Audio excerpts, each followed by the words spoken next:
कहते हैं सफलता को पाने के लिए समझदार बनने से पहले जिद्दी बनना पड़ता है। आज की इस वीडियो में एक ऐसे आदमी की स्टोरी बताने वाला हूँ जिसके जिद के आगे उसके बुरे से बुरे हालात ने घुटने टेक दिए। ये स्टोरी है कैरोली टेक्सास की। कैरोली टेक्सास 11 जनवरी 2010 को हंगरी शहर में पैदा हुए थे। उनका पैशन और उनका इंटरेस्ट गन शूटिंग में था, पर वो अपने देश के आर्मी में थे, मतलब वो हंगरी आर्मी के सोल्जर थे। 1936 तक कैरोली टेक्सास एक प्रोफेशनल गन शूटर बन गए थे और वो ये चाहते थे कि 1936 में होने वाले ओलंपिक में वो अपने देश की ओर से जाएं और गोल्ड मेडल को हासिल करें। पर उन्हें हंगरी फौज से जाने नहीं दिया गया, क्योंकि उस समय हंगरी देश का रूल था कि कोई भी आम आदमी ओलंपिक में नहीं जा सकता। ओलंपिक जैसे गेम में वही पार्टिसिपेट कर सकता है जो उच्च दर्जे का ऑफिसर हो। तो यहाँ पर कैरोली टेक्सास नहीं जा सके, पर उनके अंदर अब यह आ चुका था कि उन्हें अब वर्ल्ड का बेस्ट गन शूटर बनना है। उन्होंने अपनी प्रैक्टिस को जारी रखा। 1936 का ओलंपिक खत्म हुआ और उसके एक साल बाद ही हंगरी देश ने अपने रूल को चेंज किया और अब ये रूल रखा कि अब कोई भी आम आदमी ओलंपिक जैसे गेम में पार्टिसिपेट कर सकता है। अब कैरोली टेक्सास बहुत मेहनत कर रहे थे होने वाले 1940 के ओलंपिक के लिए। करीब 2 साल बीते और 1938 में ही एक दिन जब कैरोली टेक्सास आर्मी के वेपन्स प्रैक्टिस कर रहे थे, तभी ग्रेनेड की प्रैक्टिस करते समय एक ग्रेनेड उनके हाथ में ही फट गया और वहां पर कैरोली टेक्सास ने अपना दायां हाथ खो दिया।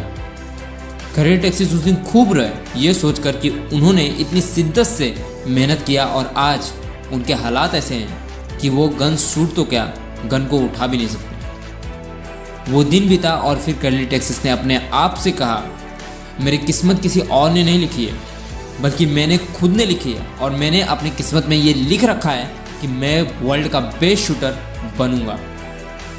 उन्होंने अपने आप से कहा कि अब जो होने वाला था वो हो चुका है। अब मैं अपने बाएं हाथ को ट्रेन करूंगा और जीरो से शुरुआत करूंगा और इससे बेस्ट शूटिंग करूंगा। उन्होंने दिन और रात एक कर दिया अपने बाएं हाथ को ट्रेन करने के लिए। 1939 में ही उनके ही देश में एक नेशनल कंपटीशन हुआ जिसमें उन्होंने पार्टिसिपेट किया और इस कंपटीशन में वो जीते और गोल्ड मेडल जीते। पर उनका सपना वर्ल्ड का बेस्ट शूटर बनने का था, तो वो 1940 के ओलंपिक के लिए खुद को ट्रेन करना जारी रखा। यहाँ पर ऐसा लग रहा था कि उनकी किस्मत उनका साथ ही नहीं देना चाहती। 1940 का ओलंपिक वर्ल्ड वॉर के कारण कैंसिल कर दिया गया। उन्होंने कहा, कोई बात नहीं, 4 साल और प्रैक्टिस करूंगा और अपनी जीत को और पक्का करूंगा। वक्त आया 1944 का और फिर वर्ल्ड वॉर 2 की वजह से यह ओलंपिक भी कैंसिल कर दिया गया।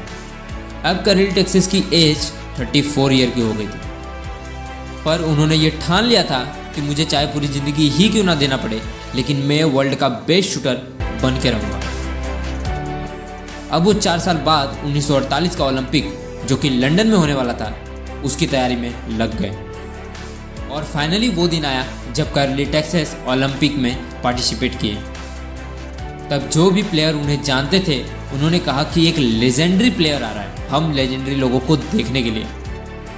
उन्होंने कैरोली टेक्सास से कहा, कोई बात नहीं, तुम देखना कि हम कैसे खेलते हैं, हमारी परफॉर्मेंस कैसी होती है। तब कैरोली टेक्सास ने कहा, मैं देखने नहीं दिखाने आया हूँ कि मैं बेस्ट हूँ, मैं यहाँ तुमसे कॉम्पिटिट करने आया हूँ।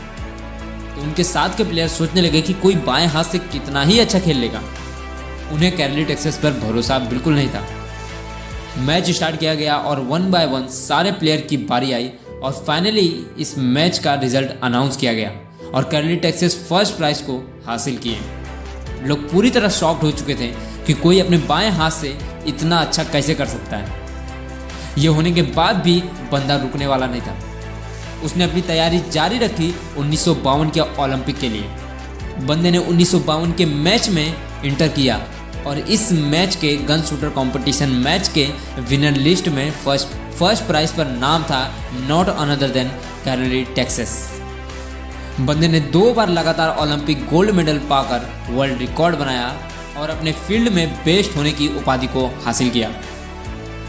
यहाँ पर एक बात तो पक्की है, अगर आप हार ना मानने की जिद रखते हैं तो यही जीत आपको एक दिन जरूर जिताती है।